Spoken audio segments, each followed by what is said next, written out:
Hi guys, ang tissue na ito ay may presyong 130 NTD. At dahil lang nga nakita ko siya sa Wawa, ay I'll grab the opportunity. Gusto kong kunin to. Kaya nag-invest ako. Tingnan po natin kung makukuha ko ba ito. That's right. One.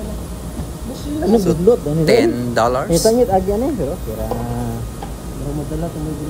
Two.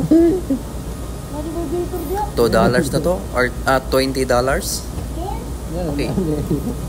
And three. $30.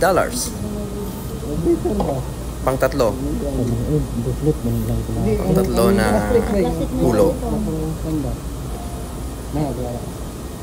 Alright. Malapit na. So pang apat na hulog, tinan po natin.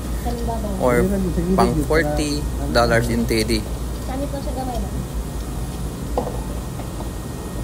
Ayan na. Kailangan talaga dito madiskarte ka sa pagwawa. Kasi kung hindi ka madiskarte, ubos ang pira mo. Yun. So hindi siya nakuha sa pang $40. Try natin. Try natin pang $50. Malapit na to.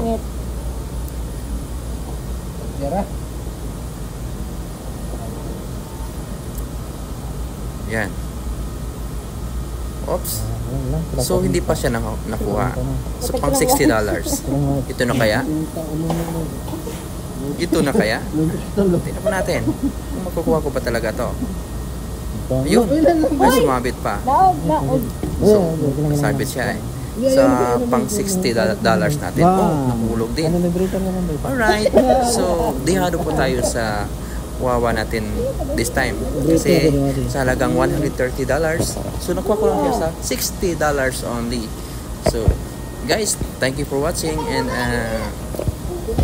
sa mga hindi pa nakapag-subscribe dyan, please subscribe my video.